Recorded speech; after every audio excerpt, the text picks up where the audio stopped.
नमस्कार, जय हिंद दोस्तों। स्वागत है आपका quick revision classes YouTube channel पर। मुख्य सेविका भर्ती 2022 की तैयारी की जो प्रगति है, जो सिलसिला है वो अनवरत जारी है। और आपकी जो सुपर 25 सीरीज शुरू की गई है, इसमें आपको 2 वीडियो दिए जा चुके हैं, जिसमें 25-25 क्वेश्चन के सेट थे और आपने टोटल 50 प्रश्न कर लिए हैं। आज आपको अन्य 25 प्रश्न का सेट दिया जाएगा, जिसमें 51 से 75 तक क्वेश्चन होंगे। और उम्मीद करूंगा कि आप सभी प्रश्नों को पूरी ईमानदारी के साथ करेंगे, एक एक प्रश्न को समझेंगे और पूरा जो आपका टारगेट है इस भर्ती में अपने लिए एक सीट पक्की करने का, उसे सुनिश्चित करेंगे।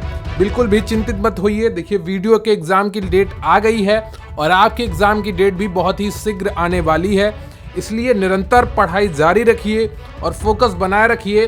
अब जैसे जैसे समय बीतेगा, लगातार भर्तियों के फॉर्म भी आएंगे और एग्ज़ाम डेट भी आएगी, इसलिए आपको कोई भी गलती नहीं करनी है और पूरी तैयारी के साथ जुट जाना चाहिए। तो चलिए बिना वक्त गवाए शुरू करेंगे आज का ये वीडियो, क्योंकि प्रश्न यहीं से आएगा। पढ़ेंगे आप मेरे साथ तो आपको यकीन आएगा।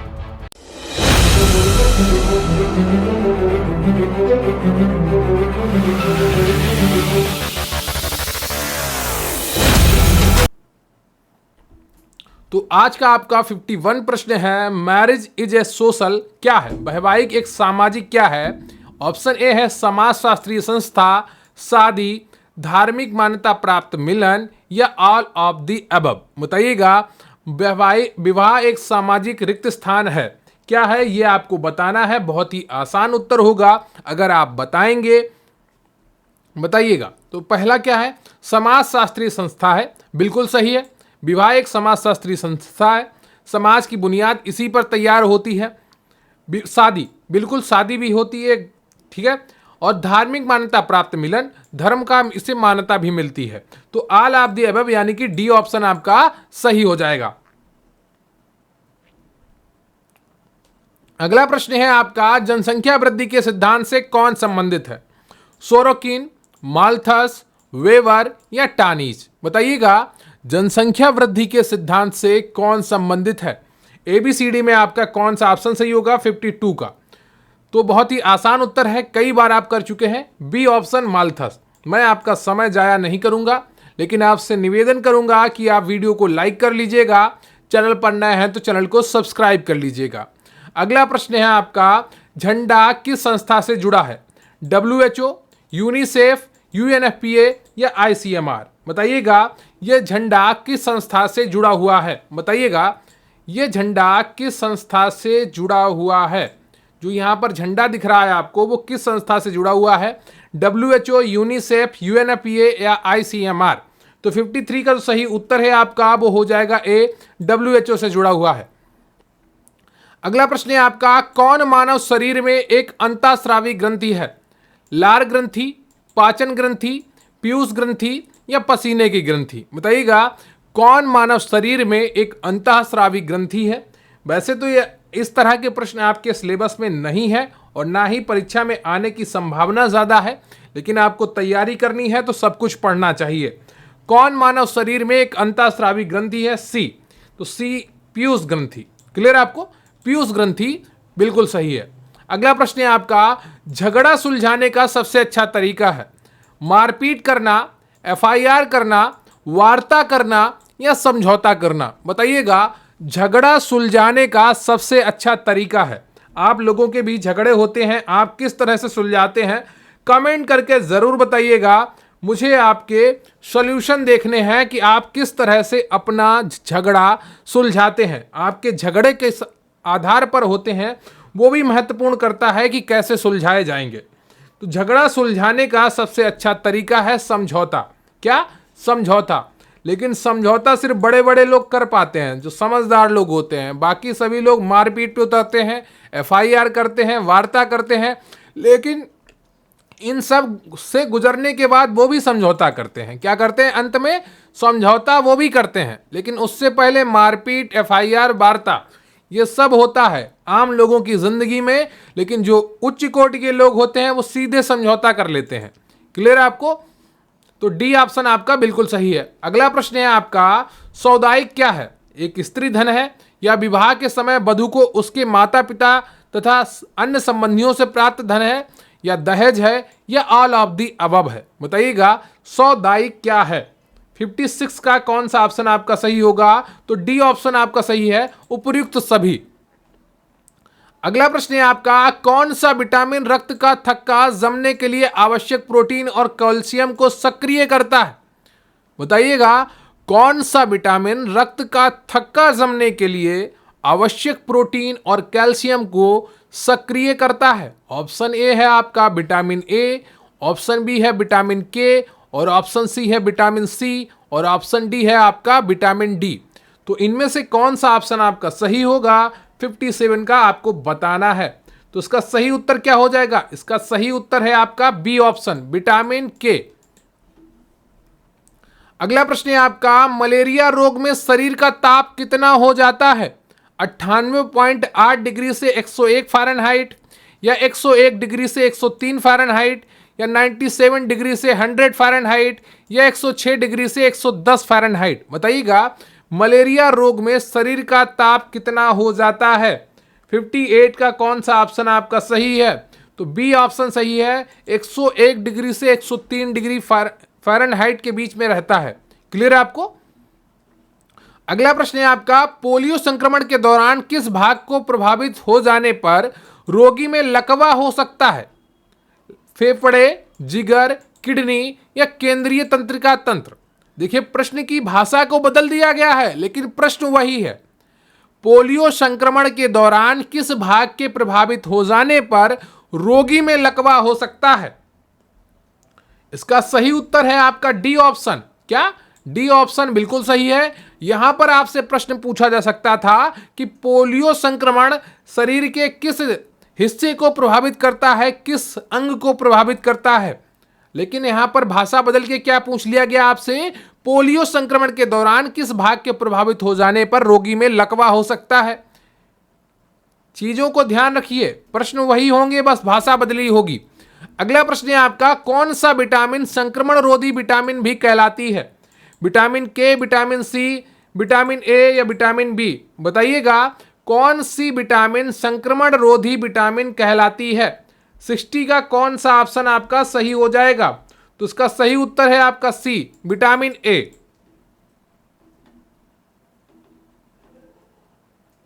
अगला प्रश्न है आपका, एक नवजात में सामान्य श्वसन दर कितनी होती है?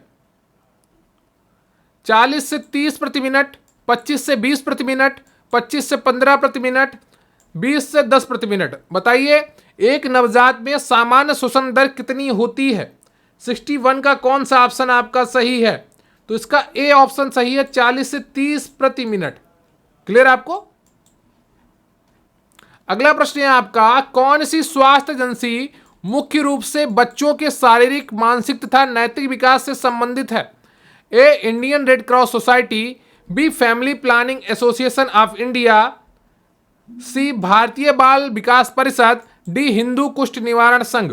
बताइएगा कौन सी स्वास्थ्य एजेंसी मुख्य रूप से बच्चों के शारीरिक, मानसिक तथा नैतिक विकास से संबंधित है? 62 का कौन सा ऑप्शन आपका सही हो जाएगा? तो 62 का जो सही ऑप्शन है आपका वो सी है, भारतीय बाल विकास परिषद, Indian council for child welfare. अगला प्रश्न है आपका, खाने योग्य पदार्थों का प्राथमिक भोजन समूह होता है? रोटी और अनाज, सोयाबीन व चना, पनीर और मांस, इनमें से कोई नहीं। बताइएगा खाने योग्य पदार्थों का प्राथमिक भोजन समूह होता है। 63 का कौन सा ऑप्शन आपका सही हो जाएगा? 63 का ए ऑप्शन बिल्कुल सही है, रोटी और अनाज। अगला प्रश्न है आपका, दहेज संबंधी नियम बनाने हेतु राज्य सरकार की शक्ति किस धारा में निहित है? धारा 9, धारा 10, धारा 15, या धारा 12? दहेज संबंधी नियम बनाने हेतु राज्य सरकार की शक्ति किस धारा में निहित है? तो 64 का कौन सा ऑप्शन आपका सही हो जाएगा? बी, धारा 10। अगला प्रश्न है आपका, एक बार चेचक हो जाने के बाद प्रायः उस व्यक्ति को दोबारा चेचक क्यों नहीं होता है? प्राकृतिक प्रतिरक्षण के कारण, कृत्रिम प्रतिरक्षण के कारण, अर्जित प्रतिरक्षा के कारण, या ऑल ऑफ दी अबव? बताइएगा एक बार चेचक हो जाने के बाद प्रायः उस व्यक्ति को दोबारा चेचक क्यों नहीं होता है? 65 का कौन सा ऑप्शन आपका सही हो जाएगा? सी, अर्जित प्रतिरक्षा के कारण। क्या? अर्जित प्रतिरक्षा के कारण। अगला प्रश्न है आपका, भारत में WHO का मुख्यालय कहां स्थित है? चेन्नई, नई दिल्ली, हैदराबाद, बेंगलुरु। बताइएगा, भारत में WHO का मुख्यालय कहां स्थित है? 66 का कौन सा ऑप्शन आपका सही है? बी, नई दिल्ली में स्थित है। और आज का आपका प्रश्न है कि WHO की स्थापना कब हुई थी? कमेंट करके जरूर बताइएगा, WHO की स्थापना कब हुई थी? यह आज का आपका प्रश्न है। WHO की स्थापना कब हुई थी? वर्ल्ड हेल्थ ऑर्गेनाइजेशन, विश्व स्वास्थ्य संगठन की स्थापना कब हुई थी? इसका उत्तर कमेंट बॉक्स में जरूर लिखिएगा। और प्लीज वीडियो को लाइक कर लीजिएगा, चैनल पर नया है तो चैनल को सब्सक्राइब कर लीजिएगा। An essay on the principle of population पुस्तक के लेखक कौन है? Thomas Robert Malthus, Johann Gutenberg, Dada Bhai Naoroji या दुर्खिम? बताइएगा, an essay on the principle of population पुस्तक के लेखक कौन है? 67 का कौन सा ऑप्शन आपका सही हो जाएगा? तो इसका ए उत्तर बिल्कुल सही है, थॉमस रॉबर्ट माल्थस। क्लियर है आपको? अगला प्रश्न है आपका, शाकाहारी स्त्री के आहार में मात्रा बढ़ा देनी चाहिए? मांस की, अंडों की, अनाज की या दूध की? बताइएगा, शाकाहारी स्त्री के आहार में मात्रा बढ़ा देनी चाहिए। किसकी मात्रा बढ़ा देनी चाहिए यह आपको बताना है। तो इसका सही उत्तर है आपका डी, दूध की। एक शाकाहारी व्यक्ति को दूध की मात्रा हमेशा ज्यादा लेनी चाहिए। अगला प्रश्न है आपका, विश्व स्वास्थ्य दिवस 2023 की थीम है our planet, our health, health for all, healthy India या नन ऑफ द अबव? बताइएगा, विश्व स्वास्थ्य दिवस 2023 की थीम क्या है यह आपको बताना है। यह आपको पढ़ाया भी गया है। इसका सही उत्तर हो जाएगा आपका B option, health for all. अगला प्रश्न है आपका, भारत में आधुनिकीकरण का प्रमुख कारक है औद्योगिकीकरण, नगरीकरण, पश्चिमीकरण या उपरोक्त सभी? बताइएगा, भारत में आधुनिकीकरण का प्रमुख कारक क्या है? एबीसीडी में कौन सा ऑप्शन आपका सही हो जाएगा? 70 का डी ऑप्शन बिल्कुल सही है। उद्योग बड़े हैं, नगरीकरण हुआ है और पश्चिमीकरण तो हुआ ही है। अगला प्रश्न है आपका, न्यूनतम साक्षरता प्रतिशत जनगणना 2011 वाला राज्य है? उत्तर प्रदेश, महाराष्ट्र, बिहार, केरल? बताइएगा, न्यूनतम साक्षरता प्रतिशत जनगणना 2011 वाला राज्य है। 71 का कौन सा ऑप्शन आपका सही है? सी, जातिवाद में फंसे लोग हमेशा पीछे रह जाते हैं और बिहार सबसे ज्यादा जातिवाद से ग्रस्त है। ये दुर्भाग्य है देश का कि लगातार एक ही सरकार, एक ही दो ही परिवार के मुख्यमंत्री बनते हुए भी वहां का इतना विकास नहीं हो पाया कि गरीबों का वहां पर कल्याण हो सके। आज ना तो वहां पर शिक्षा व्यवस्था बहाल हुई है, बीए बीएससी करने में वहां 5 से 6 वर्ष लग जाते हैं।